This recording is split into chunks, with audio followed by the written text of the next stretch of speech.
ذاتی آج آپ کو پتا ہے سکار کوئی کونوداس کی یہ پٹی جب سے گلگت بلتستان بنی ہے، جب سے ضلع گلگت ڈیولپ ہوا ہے، اس پٹی کو، اس علاقے کو نظر انداز کیا گیا ہے۔ اس علاقے کو پسماندہ رکھنے کی ایک مضمون سوچی سمجھی منظم سازش رچی گئی ہے، اور اس سازش کے حصے میں ہمارے لوگ بھی آئے ہیں، بیگانے بھی آئے ہیں، لیکن آج آپ نے طے کرنا ہے۔ یاد رکھیں یہ آپ کا سکار کوئی کا مسئلہ نہیں ہے، یہ کونوداس کا بھی مسئلہ ہے۔ کونوداس آپ کا دوسرا گھر ہے، سکار کوئی کونوداس کا دوسرا گھر ہے۔ آپ سے تنہا آپ کی زندگی ممکن نہیں ہے۔ آپ نے بازار آنا ہے، کونوداس سے گزر کے جانا ہے، انہوں نے سکار کوئی جانا ہے، آپ سے گزر کے جانا ہے۔ لہٰذا آپ کے درمیان ایسے لوگ پیدا ہوں گے، موجود ہوں گے جو آپ کو توڑنے کی کوشش کریں گے۔ کہا جائے گا تم سکار کوئی کی بات کرو، ان کو کہا جائے گا تم کونوداس کی بات کرو۔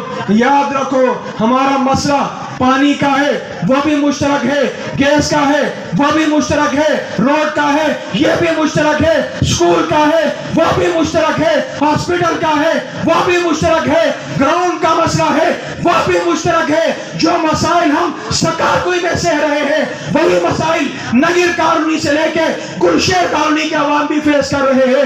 لہٰذا میں گزارش کروں گا، میں اپیل کروں گا کونوداس کے نوجوانوں سے، کونوداس کے عمائدین سے، کونوداس کے بزرگوں سے، آؤ ہم نے دھرنے کا اہتمام کیا ہے، ہم نے پلیٹ فارم دیا ہے، ہم نے بڑے بھائی ہونے کے ناطے اپنا حق ادا کر دیا ہے۔ اب بیٹھ جائیں ہمارے ساتھ، اپنے حقوق کے حصول کے لیے ہماری جدوجہد میں ہمارا معاون بن جائے۔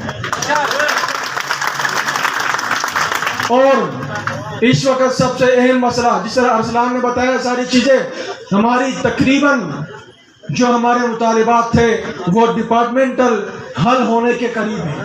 تمام مطالبات سوائے روڈ اور سیوریج اور گیس پائپ لائن کے، باقی سارے مطالبات وہ ڈپارٹمنٹل ایشوز ہیں، وہ حل ہونے کے قریب ہیں۔ لیکن مجھے جو لگتا ہے سب سے زیادہ جو ہمیں جدوجہد کرنے کی ضرورت ہے وہ یہاں کا گیس پائپ لائن کا منصوبہ ہے، ایئر میکس کا پلان ہے، جس سے سب سے بڑا متاثر کونوداس کے عوام ہے، اس کے بعد سکارکوئی کے عوام ہے۔ یہ انہونی، یہ قانونی طور پہ ایک غیر قانونی اقدام ہے، یہ جمہوری طور پہ غیر جمہوری طریقہ کار ہے، رواجی طور پہ اور اخلاقی طور پہ غیر اخلاقی طریقہ کار روا رکھا گیا ہماری سابقہ حکومت کی جانب سے، موجودہ حکومت کی جانب سے۔